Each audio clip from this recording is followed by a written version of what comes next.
Welcome, everyone. Thank you for joining us on the third of our series on reconciliation. We come together today to recognize the outstanding service of Indigenous entrepreneurs, like our previous guest speaker, for those of you who joined us to hear Jen Harper and her journey around cheekbone beauty. And now today we are welcoming Kendal Netmaker.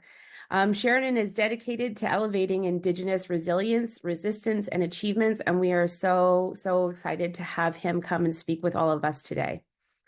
I'm going to be turning it over to Grace. Grace is a current Sheridan student who's joining us, and she will be providing the land acknowledgement statement.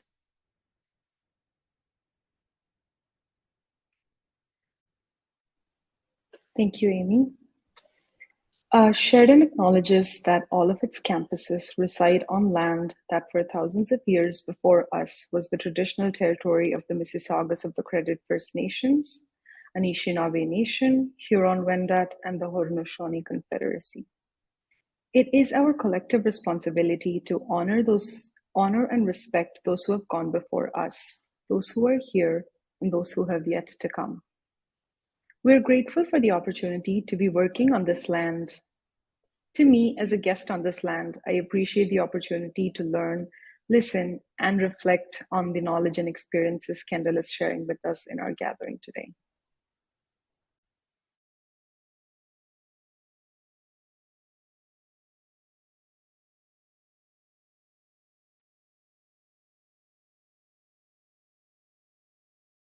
It is my pleasure to introduce Mr. Kendal Netmaker, entrepreneur, author, and Indigenous speaker. He is one of Canada's most accomplished entrepreneurs with over 25 business awards. Kendal was recently part of Canada's Top 40 Under 40, the country's most coveted award for young business leaders. Kendal speaks to thousands yearly worldwide on resilience, leadership, and Indigenous values. In addition, Kendal has authored the best-selling book, Driven to Succeed, From Poverty to Podium. He is the founder of Nietzsche Gear, a clothing company that empowers youth. Nietzsche Gear donates thousands yearly to help youth take part in sports. Kendal's keynotes, workshops, and consulting programs have inspired thousands, and his goal is to inspire us at Sheridan today. Ladies and gentlemen, please join me in welcoming Mr. Kendal Netmaker. Thank you, Danse. It's an honor to be with all of you here virtually. I'm tuning in with you live from Treaty 6 territory out here in the prairies. I'm from Sweetgrass First Nation, Wide dialect, Plains Cree background. And I'm honored to be back here with Sheridan and to share some insights on Indigenous values, moving forward together. And before we get into that, I just wanted to share with you that this topic of working together, reconciliation, is a topic that really came into fruition in a very dramatic way during the pandemic. And it was fueled with the rise of people starting to have dialogue on social media about the past histories that happened in our country. And it was fueled also by the uncoverings of residential school burial sites, of these mass graves that were being found throughout the country. And with that became a rise of curiosity. Well, what really happened? Like, this, people thought it was all theory, but here we have proof now of these things that happened in our history. And I'm here today to bring a perspective of working together, moving forward together. At the same time, I want to share some values that come from my people to help give an understanding, because I really believe that the key to moving forward together is we have to understand each other. We have to have respect, mutual respect for one another. In order for us to move forward and to build companies, to build projects, to build communities in the future, we have to take the time to understand each other as neighbors. And so my goal is to help build a bridge here during our time together and hopefully answer some of your questions. In fact, while we're on this, in the chat here, tell me one thing you hope to take away from today's webinar. If I don't get a chance to answer it, I will do my best to answer it during the Q&A and to help give insights into that. Tell me one thing that you would love to learn about, or to maybe me to elaborate on that maybe you had a question on in the past. So I'm happy to help do that during this time today. I have 5 quick points I wanted to share with you today. Before I get into that, my friends, I want to share and give you a background of where I come from, because I really believe in order for us to understand each other, we should understand where we come from at the same time. I come from Sweetgrass First Nation. That's where I was raised most of my early upbringing. That's where I call home. That's where my original roots are from. A lot of my teachings come from my background.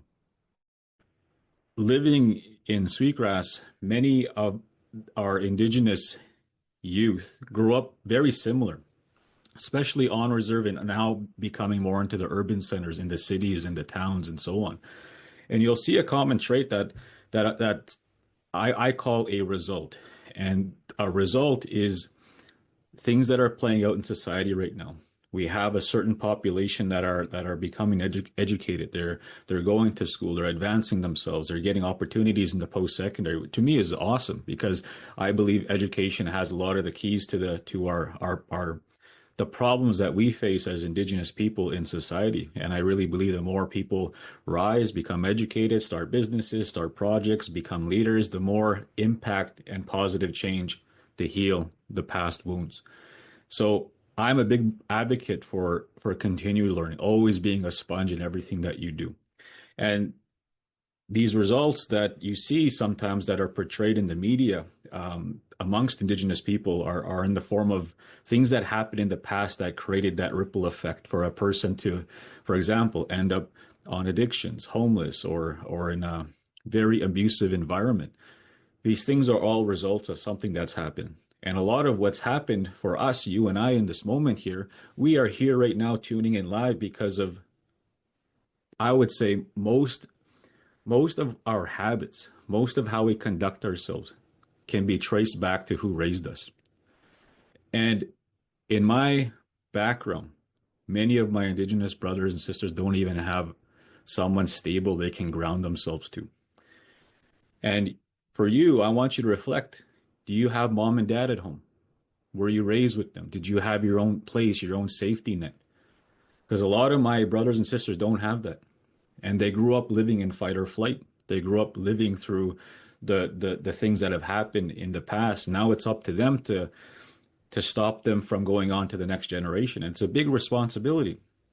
And I'm one of those people that had to really do some inner work to stop that from being passed down to my children. So a lot of us, we grew up lucky to have one parent. We're lucky to have a stable household. Many of us grew up on social assistance. We grew up with lack of clean drinking water. For me, we always had boil water advisories for many years growing up. We grew up living on the poverty cycle of social assistance. There's no jobs, dev back home. And so how does one escape an environment like that and try to become successful in this mainstream world we're all sharing now? Well, I want to share with you some things that we can do to impact and help work together to align us for the future in a positive way.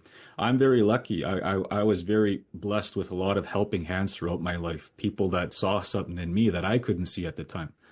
And as I was rising, and I kept making time to continue to go to school, to continue to invest in myself that way, I had something to look forward to, which was sports at that time. And sports took me from living in those environments to having something to look forward to. Now, I'm the eldest in my family. I have 3 younger sisters and also other half siblings that that my that are my father's children. And when we grew up, as a child, you just want to feel loved. You want to feel safe. You want to feel like you value, like you matter. You want to feel that love. And even when you become adults, one of the things that happens is we continue to have that in everything that we do in society. We want to feel like our work matters. We want to feel like we're appreciated. We want to feel like we're contributing society to society, and we want to use our gift in a positive way. So it evolves as we get older into different various acts of service. Some people become teachers, some people become business people, some people become professors, for example. And it's our way of giving value to society in exchange for, some would call it a career, currency, or whatever you want to call it, to advance yourself in your home fire to the next phase of your evolution, of your growth. Now, when we grew up, my my mom did the best she could with what she had. And at the end of the day, that's all any of us can do. We work with what's in front of us. And to make a long story short, because we don't have a whole lot of time today, but I want to get into the Q&A. I want to get into your questions and the things that you really want to learn about at the same time. Again, I have 5 keys I wanted to share with you, and I'm going to get them knocked down really one by one by one. So I hope you have a pen and paper getting ready for that, and I want to share those with you.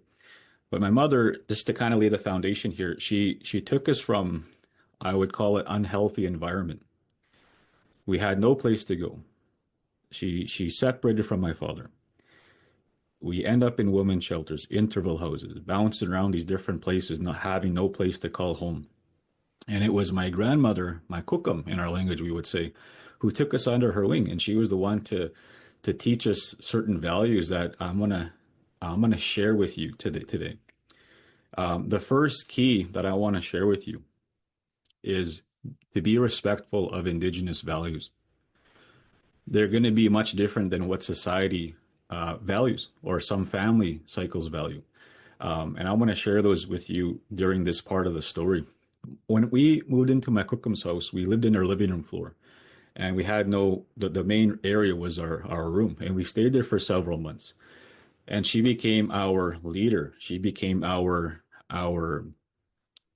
leader of our family that would guide us through the how to live a good life, miopimatsuin, trying to live a good life. And some of the things that she would say that were integrally important to how we would live our lives were the simplest words in English, but when they're taught in our language, when they're lived through our culture, it makes more sense. So I'm going to try to share this as best as I possibly can. Number one is to be respectful of Indigenous values. In these values, there are things such as respect for one another. Now, it sounds so simple when I say have respect for one another, but what does this really mean? What this means is that you and I we're both human. We may talk differently, we may speak different language, we may look different, we may do things in the background that are different from other people, but we're all human beings at the same day. And this teaching that I'm sharing with you goes to, because we are equal, we are no greater or above or less than any human being. We're all looked at the same way. Now I'm going to peel these layers back. She would also go on to say that there's this, it's almost like there's an illusion in society that human beings are above everything. And in how I was raised, it's very much flipped, where human beings are right at the bottom. We're lucky to be here. We should be grateful to have food, water, a home. All the animals, the plants, the nature, everything out there, water, the sky, the air, everything is above us, so to speak. It has more of a right to be here than us. And here's something else that a lot of people don't know about this. They are, in our culture, they're like our relatives, spiritual form. And in order for us to live right on this earth, we have to remain respectful to them. We have to be respectful to how we treat the plants, the animals out there. That's why you see a lot of Indigenous people. They're against a lot of these things that are harming environment. So this is where these teachings come from. It comes from our culture, that we're to be respectful of our environment. We're to be respectful of the animals and the plants, everything out there, because when we're living in harmony there, we have less natural disasters. We have less harmful things that come and pollute us, our bodies, and our children, and the ones not born yet. And that's what we're seeing. We're seeing the opposite of that happening right now in our world, where people are just taking for immediate gain and they're not thinking about the next generations ahead, which also is another part of our values. To always think of the ones who aren't born yet. That's a part of our value system. To live in harmony with each other, live in harmony with everything out there in the world. So that form of respect, it's profound. It's profound in everything that we do in our culture, because everything has a positive or it can have a negative consequence. They call that karma, and it's very true in our world. We try to live in harmony and do things right. Another thing that she would share with us is when we're talking together, when we're working together, um, to respect how each other's opinions, and to respect that just because people don't get along doesn't mean that they can't be friends at the end of the day. Everyone's going to have an opinion. If you do get an argument, she would say, try to resolve that as soon as you can. That same day if you can. If you said something hurtful, try to forgive yourself and to apologize to people, because as I got older, I used to ask my Kokum, I said, Kokum, why come you keep saying this? Why do you keep saying, I always get bullied. I used to say that to her. I get bullied lots and people hurt me, I get really angry. Why do you keep telling me to forgive these people? And she would say, a lot of people treat each other because of what's going on with them and behind the scenes. It's not you. You forgive them so you can move forward. Because let's pretend you went and fought that person, she would say. What would happen if you woke up tomorrow and that other person got called home, she would say. Meaning they passed away. Creator called them home. How would you feel? You'd probably feel guilty. You'd probably feel shame. You'd probably feel tremendous hurt and sadness, and you're going to carry that for the rest of your life now. It's not worth it. Try to get along. Miuitsituin, helping and living in harmony with each other. So these values of respect, they ripple effect into everything that we do. And that's the first key I wanted to share with you, is to be respectful of Indigenous values. There's way more that, we don't have enough time to go through them. The second thing that I want to share with you, when I was living with my Kokum, she would talk about be respectful of Indigenous protocols. And obviously we're not in person right now, but one of the things that I would ask as a knowledge keeper, or if you had an elder that came in to do work with the college or whatever that might be, or to bring opening greetings, or to do opening prayer, any type of ask, you always give protocol, which would be tobacco for that person. And so tobacco with a gift that would honor their time and the knowledge that they took to learn what it is that they're sharing with you. That's a part of our payment, so to speak. That's a part of our spiritual way of doing things. It's an exchange beyond us. So that's an example of she would always teach me to be respectful of our protocols, and to also, when an elder is speaking, that you bow your head and give your ears to them. So in our society, we have this thing like where you make eye contact, and it's frowned upon in society to not stare at people, to not look at each other in the eye. And in our culture, it's very opposite. We show respect by giving our ears to you. So we're continually having to adapt to a lot of these things that what society wants from us, just to try to be successful, go become educated, and so on. It's very difficult. So I had to really work on that, to try to be confident myself, to adapt really quickly once I left the res or left the ceremony, to go and try to fit into society, whether it be a networking event, a business event, how I do my speeches now. I had to adapt really quickly, because if I didn't adapt, I wasn't going to be able to be successful in this world over here. So I'm talking about two different worlds, and this other world that I come from, it's based on humility, respect, and you don't talk about yourself. You don't brag about yourself. You show respect by listening. If you're the only one talking, you're the one that knows the least. And so all these different things is a totally different way of doing things. And how we listen to our elders, we sit on the floor. The elder, if they're able to, sits on the floor, or they'll sit on a stool, because we're closest to Mother Earth that way. And so there's so many things here that I can get into. But that would be number two, to be respectful of our protocols and how we work with Indigenous peoples. And if you have to work with any Indigenous knowledge keeper, elder, so on, always give tobacco, always give a gift. And when you give that, you ask why, you tell them, or you ask what it's for. If they accept it, now they've accepted what your ask is, what you're asking them to do. So that's how it works in our world. It's a very simple protocol, but it's profound. We always start things that way. So I wanted to share that, number one, be respectful of our values. Number two, be respectful of our protocols. Number three, is to be mindful of our Indigenous practices. Some people practice our spirituality, our ceremonial practices. Some people have adopted a different way of doing things, whether it be religion or their own way of doing things and praying. And we always show respect for everyone who's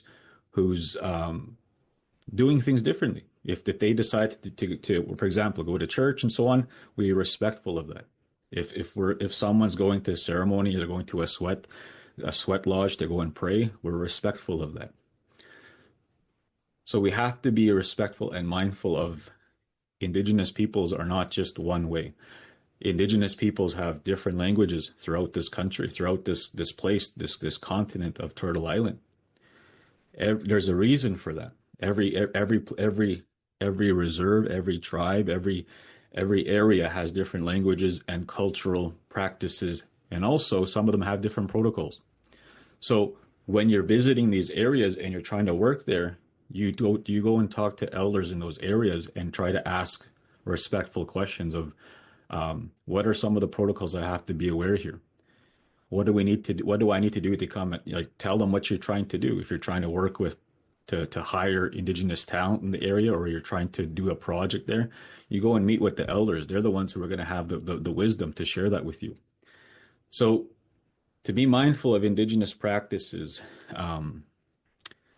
spirituality, and the ways of doing is extremely important, because everywhere is going to be different. And you have to be able to take that time to listen and to learn from each other, and to also, if you can, go visit our reserves, go talk to people. I had clients in the past where I actually got them to get in their vehicles and go and talk to people the same day. They're very uncomfortable, because there's this thing about fear when people go to a res. They think it's like a very scary place because they don't know. And so a lot of our answers could be solved if we just made time to visit each other, just like neighbors.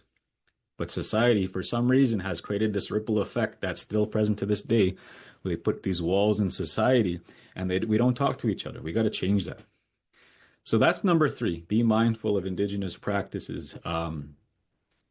Number four, here's a very controversial one. I don't like talking about it, but I have to bring it up because I really believe that this is something every industry, every community, every post-secondary institution has to be careful of moving forward. There is a rise of Indigenous titles that are being requested throughout our society in the form of business titles, nonprofit, post-secondary, and so on. And I really believe we have to be careful with sometimes there's people who pretend to be Indigenous, and they call them pretendians. And they're everywhere right now. Like people are calling them out like crazy. And I don't know the answer in terms of how we vet. That's for the organizations who are trying to work to find ways to do that. Research other companies, other organizations, other communities that are doing a great job with it, and try to adapt and adopt to what works for them into what works for you. That's my advice. I don't have the correct answer because every situation is going to be different. But you can usually get an idea when, for example, I started off by telling you where I'm from. I told you where a lot of my teachings come from. I could show you that I'm part of a band list in Sweetgrass. I could show you my status card and so on. Like there's ways that you can prove really quickly. But sometimes there's individuals who are reclaiming their identity, and there's nothing wrong with that. There's nothing wrong with going back to your roots and so on, trying to find. But here's an opinion. The ones who should be receiving these titles, trying to make decisions for the future, should have some form of lived experience in those shoes. Because if you don't have the lived experience, how can you make proper decisions for the future for the ones who are going through that struggle right now? As for example, a lot of people want the title, but they don't want to go through the valley of all those hardships. It's painful. I went through a lot of nonsense growing up, a lot of hurt. Still to this day, I get challenged.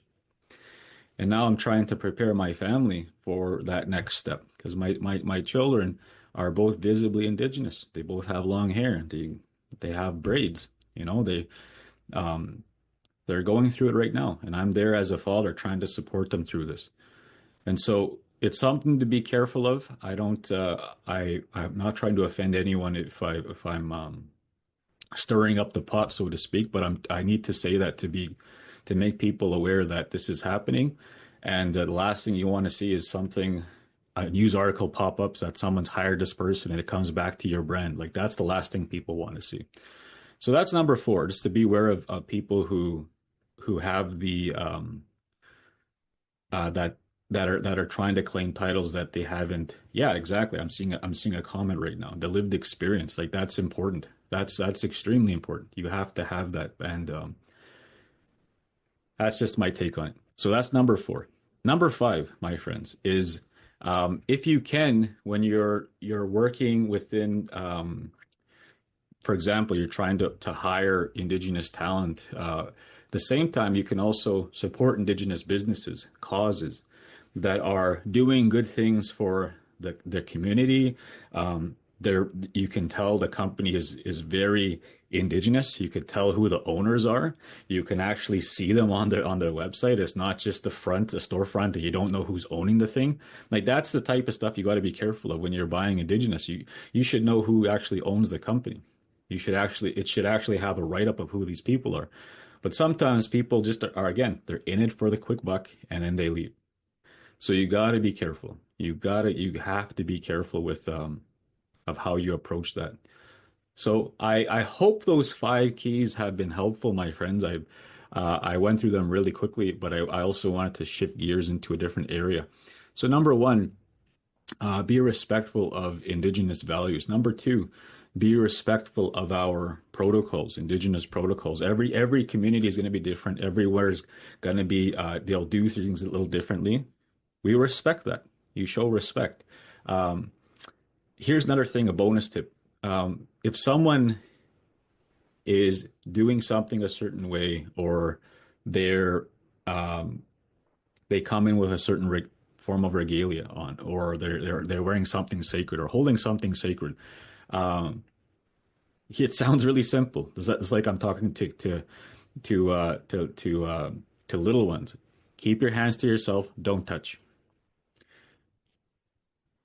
And only ask questions if it's respectful about what they're doing, wearing, and so on, because you might offend them. It's taken a long time for Indigenous people to feel comfortable being proud to be Indigenous. And we're just going through that phase right now, because for a long time, Indigenous people were pushed off to the side in our society. And I hope that you take the time to learn about the past doings in our country.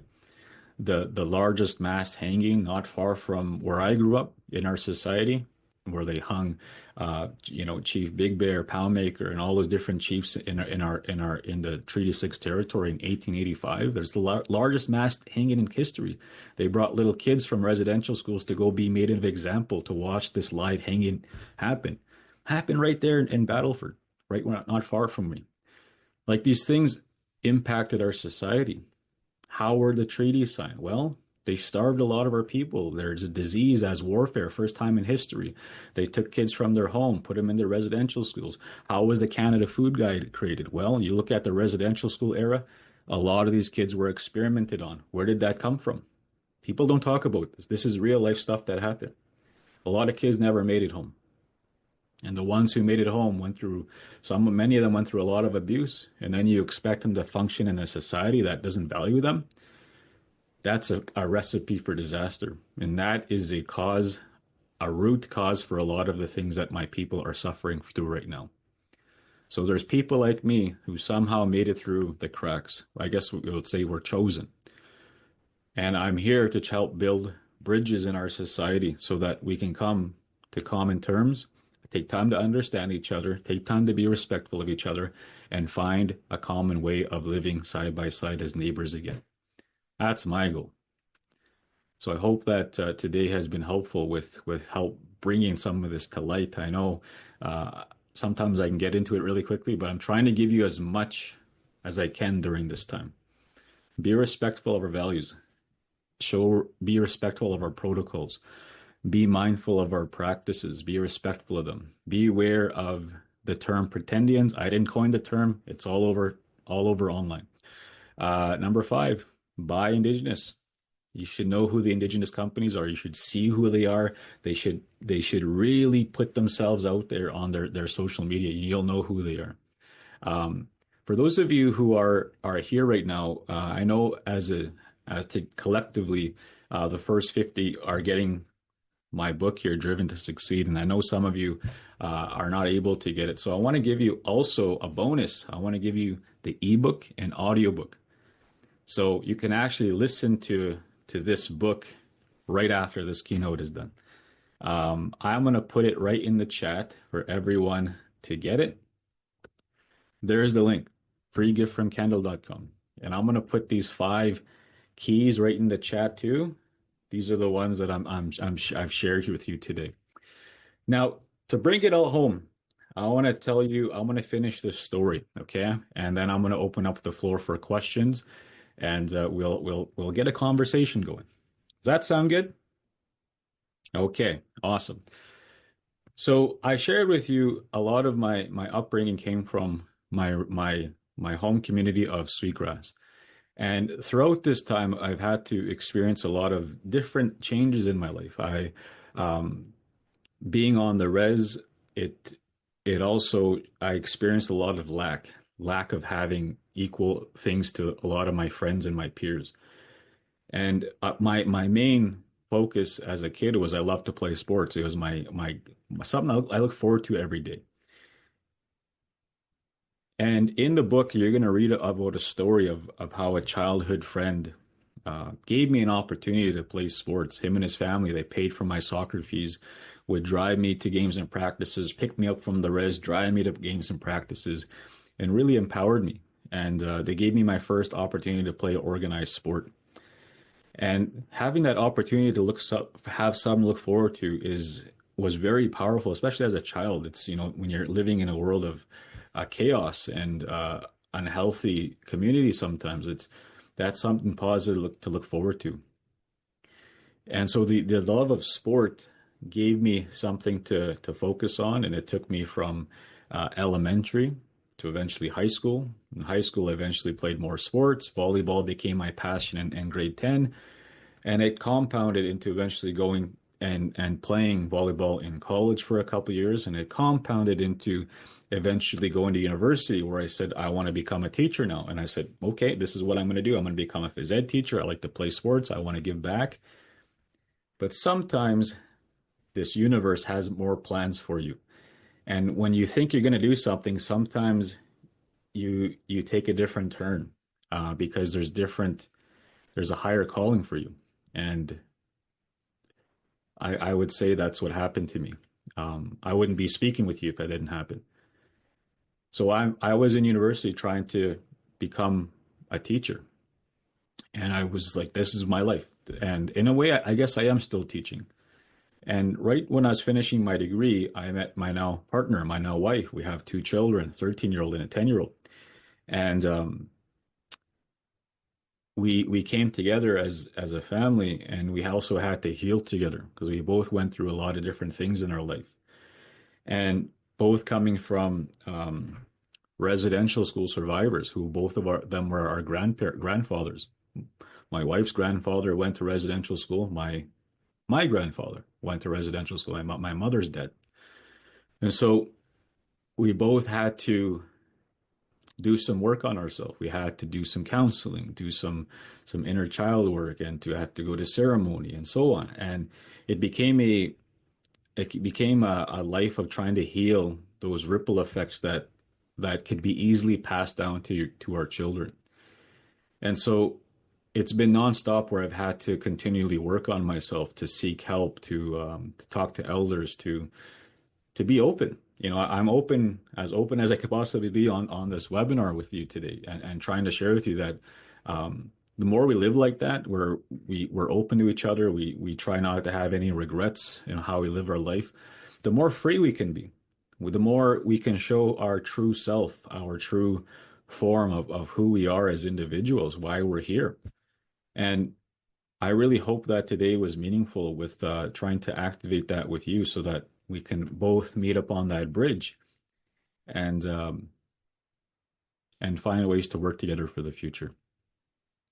It was that love of sport that took me off the res into eventually getting 2 degrees. And at the end of that, when me and my wife found out we're going to have our son, I started to work on a business plan to start this company in Ichigear that eventually I would focus on, a clothing business.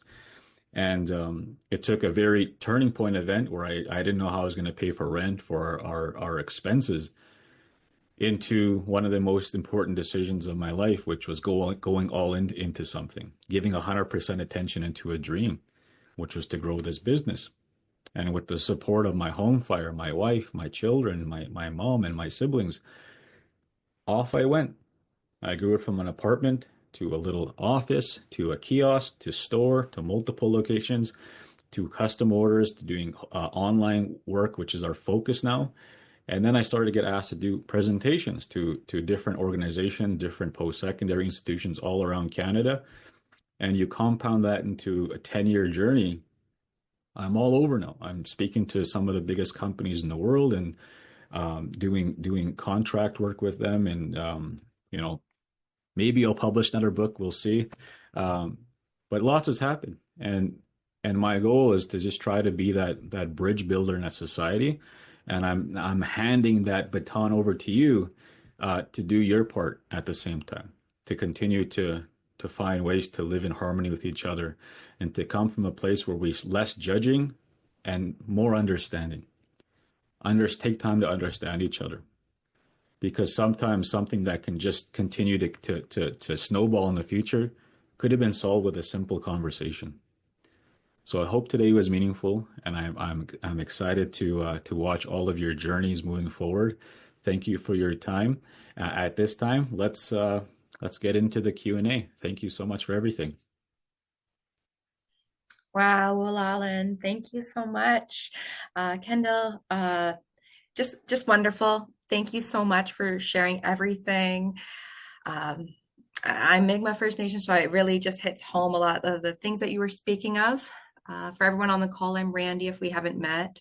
I work here at the Indigenous office. I'm the engagement education specialist. So I do have a couple questions because I do have my copy of the book. Okay, awesome. And, I guess, what would you like people to know today, about the Indigenous housing or the infrastructure? Like, has it really changed since growing that highlight from your book? I could speak to certain places in the country. You're going to see some places that are more advanced. You might even go through reserves that have paved roads, and those ones are usually the most, I will say, advanced in terms of the infrastructure that are being available. Some places you can mortgage your own home in the country, but most reserves across Canada, you still can't do that. Yeah. Now, in my opinion, the ones that are most advanced have had successful agreements within provincial governments and with private corporations that are working within their communities or around. So I've witnessed this in British Columbia and also in Quebec, in northern Quebec. You'll see a lot of they're really advanced, and also within the areas of southern Ontario. You'll notice some of these communities have they're more advanced than other communities. If you come over here, if you go into northern Manitoba, the prairies, you go into Northern Ontario, we have a lot of work to do. There's a lot of poverty. There's a lot of basic issues that are not being met. So everywhere is going to be different. So wherever you're trying to work, try to take time to understand that community and how things are happening there. So back home, because of the Indian Act, and that's a whole different story, I can't buy land. I can't say I want to build a home here and I'm going to own it. It doesn't work that way. These things that happen in our history were designed to keep us from succeeding, keeping us from being successful. And it's only within the last generation and a half, I would say, in my path, where we've had an opportunity to become educated, go to university, start businesses. I'm the first one in my family that's done that. And like, that's how long it's taken. We're way behind society right now. These reserves were put to segregate our people from participating in economy. So there's more to that, right? So take time to learn the history, because it's really important to understand what things that are happening now. I hope that helps. Absolutely. Yeah. My next question was, you kind of hit on it, that like sport was kind of what guided you to kind of switch gears. So I was wondering if you wanted to highlight when that moment was. I mean, there's always like a crossroads when you're kind of in that stuck moment. Yes. And, maybe when you were stuck in those barriers, how old or what was that light bulb moment for you, maybe? It was grade 10, and a high school teacher named Doug, who was the volleyball coach. And he was obviously not Indigenous. I was the only Indigenous kid going in there, and I didn't have confidence in myself. And he said, Kendal, I see potential in you. You might not get a lot of playing time in grade 10, but I want you to stay on my team. And here's the first time anyone's ever said something like that. Like, man, you have potential, kid. Like, I was like, I didn't know what to think, but it really made me believe, because like, you feel words, especially when people are truthful and honest, you will feel it. So that was a turning point for me, where I focused on volleyball, and it took me beyond grade 12, because I never had the marks to get into these good universities. I might have been lucky to get into where the local university here in Saskatoon. I didn't get in the first time. So I never had the marks, but sport took me to open doors for me. And who would have thought, I'm here doing this now. Vincent's joining us to ask some more questions, and then Amy's here, and we do have questions in the chat. We can circle too. Okay, Kendal, coming from a non-Western background, I want to ask you, how did you integrate your Indigenous cultural roots with Western business practices? So I'll give you an example. My cultural roots, one of the things we always do is we don't make a decision just because it's the first thing that comes to mind. We do it thinking of how it's going to impact people around us. So every decision I take on, I'll give you an example.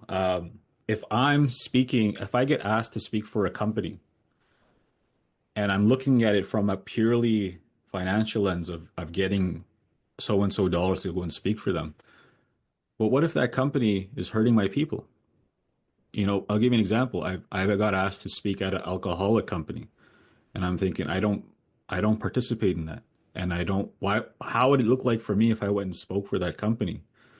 It wouldn't be a good fit. So I had to say no to thousands of dollars to go and, and so that comes to your values and that's something that I hold true to me. Another thing was a drug company that, at the time it wasn't legal, marijuana. Another company was trying to make me do that. And I was like, no, I can't, because these are things that are not allowed in our ceremonies. So, again, coming back to values, that's how I bring it over. I try to do it from that perspective. I hope that helps. That does. My last final question is, you mentioned your Kokum, and Yes. did you have any other role models, and how important are role models in the Indigenous community? I've had many role models. Many of them were lodge keepers, people who conducted ceremony. I just be there as a helper in ceremony as a kid, and I didn't know what was happening as a child. But being around them taught me a lot of how to respect and live in harmony and to always watch how you conduct yourself. In the mainstream, I've had many mentors that opened doors for me that allowed me to sit in rooms with them where I felt I was not worthy to sit. Business opportunities, business boardrooms.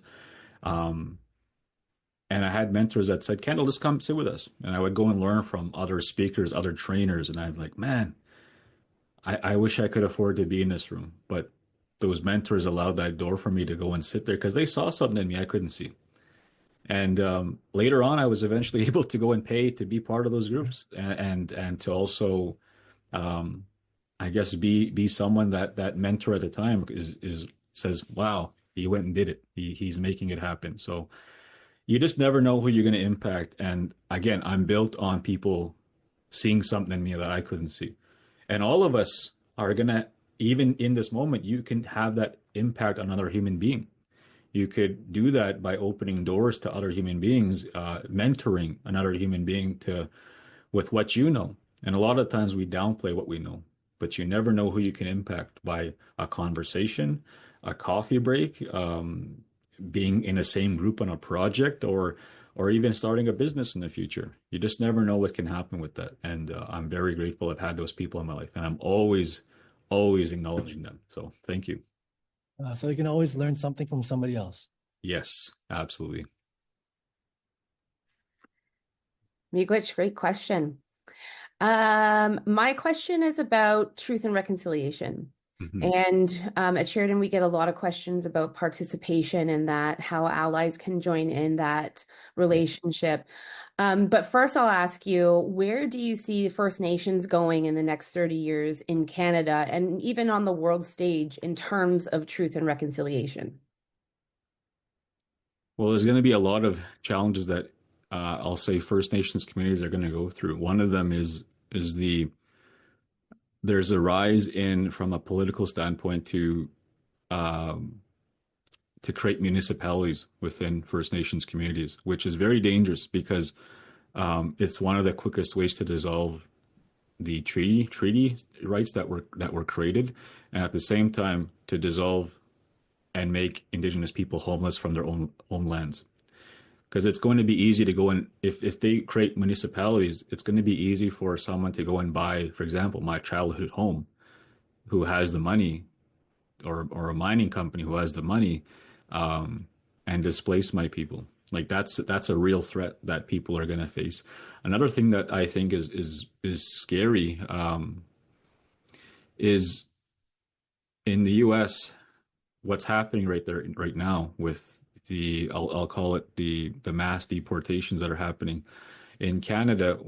It's also a threat that Indigenous people won't be looked at as Indigenous no more, and that all that takes is some very scary leadership.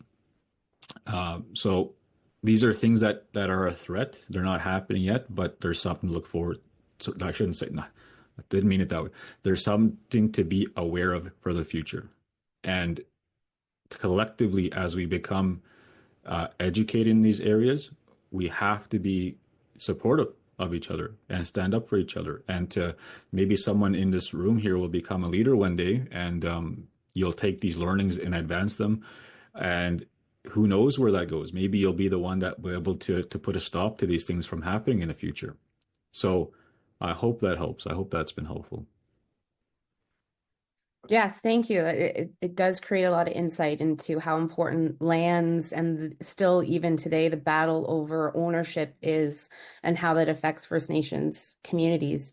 I'm going to piggyback because you challenged our viewers to add something into the chat, and we had a great question from somebody saying, as an ally, what can I do towards reconciliation as an action right after, this? Right, if we were to close right now, what could she go and do, or what could they go and do right now as an action towards reconciliation? The quickest, to me, one of the quickest things that you can do as an action is if you're a student and you have Indigenous people in your class, befriend them, make them a friend, because the friendships are going to lead into lasting opportunities, working together for the future. And I also tell this to parents. if your child, let's pretend you're at a soccer event, what tends to happen is parents mind themselves, especially if Indigenous, non-Indigenous people, they just mind themselves. Take time to talk to each other. Be the one that creates conversation. Go talk to them, because those precious moments, those conversations are going to create hope, openness for the future. But if our society, sometimes we become so in our own bubble, and then we believe what TikTok says, we believe what social media says, what's happening. But again, sometimes the most conflicting things out there can be solved with a simple conversation. And imagine if we had more conversations amongst Indigenous, non-Indigenous peoples. It could start in the classroom, it could start on the soccer field, it could start in a group project, it could be on the bus going to and from school. These conversations ripple effect into everything else. I also believe that there's people out there, even companies that think it's going to be a financial answer, and I don't believe that to be true. You can't throw money at something expected to solve itself. It doesn't work that way. It's built on relationships, friendships, and that creates trust. And that trust is what's been broken for generations amongst our people. So let's be part of building that trust in our society again. It starts with us, collectively. I hope that helps. Yeah, of course.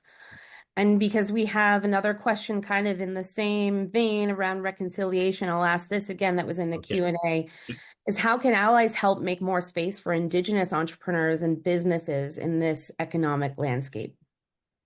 Invite them. If you see someone with potential, invite them to those meetings, invite them to the rooms. And I would say what's even more powerful is mentor them. If you have opportunity, you have knowledge, mentor them, because I've had many mentors that have done that, even as simple as hey, can I take you out for a double, right? And I couldn't afford Starbucks back then. I was a broke student. Couldn't afford the $10 drinks. Now that, like, triple that price from that point. But anyways, like those simple times of giving time to someone else who's trying, that's really meaningful. And I do that to this day. For those who I see potential in, they can't afford, for example, a coaching session. Sometimes I'll take, if I have time, I will take them under the wing. It's like, just give me protocol and I will try to help you. Like I said, tobacco and a gift that's meaningful. If that's what you can afford, okay, I will do my best to help you during this time. So I hope that helps.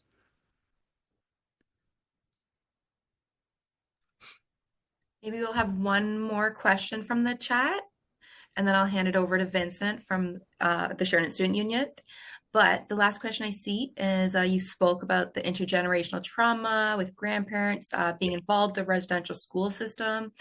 Like, how do you go about really talking or educating your own kids about this? Like, how do you balance their understanding with not introducing trauma in their lives? What's the balance here, it sounds like? So that's a great question. What we do is we try to tell, for example, my wife's grandfather's story, what happened to him in those schools, the ripple effect, what are the choices that he eventually made because of being there. He had a tough life. And then I also talk about my lineage and how my grandfather, to the best of my knowing, what happened there. And we give examples of real life scenarios that have happened. And to me, that's one of the most powerful ways to do it, is done through storytelling, because people tend to listen to other people's stories rather than something from a textbook. Sometimes it's best to listen this way, especially during these times. It's powerful to listen to someone's story who has gone through the residential school era, that it went through a really difficult time. It's very powerful. It's hurtful. You feel it, like you'll cry. Those feelings of those stories is what could really help shape the society of tomorrow's decisions. But if we don't take time to listen, and our children are rising up, how are we going to prepare for them for the future? Because some of you have children, some of you don't. Many of you will maybe have children. And that is the ones who are closest to you, that have the best potential to help change the world for tomorrow, is how we raise our kids. And I'll leave you with this. An elder once told me, this might even be the most profound thing from today, because it changed my life, how I viewed things. He said, there's three things that you're missing, young men.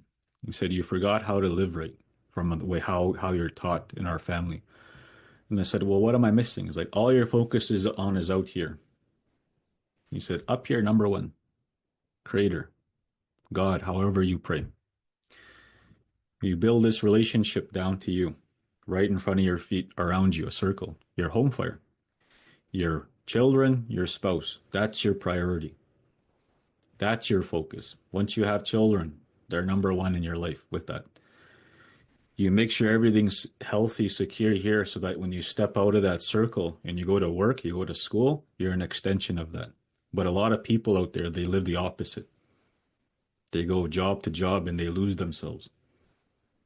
So that line goes through you to your work.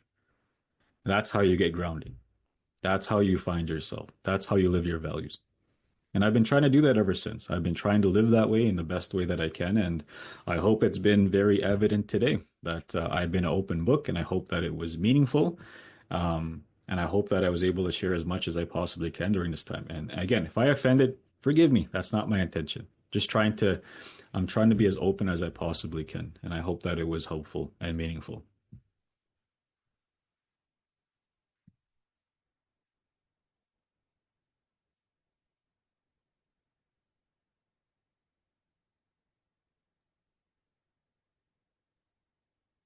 So on behalf of President Gagnon and SSU, we are grateful for Kendal's leadership, commitment, and his inspirational journey of resilience.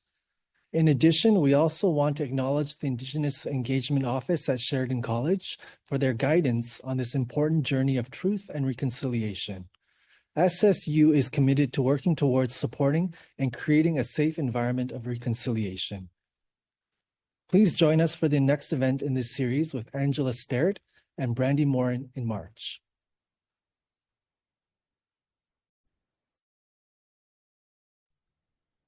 Miigwech, everybody. Thank you, Kendall. Thank Alan. you, Brandy. Thank you, everyone who supported the event and made it a great success. Everybody take care. Take care of yourselves. Take care of your family, and we'll see you again at the next one.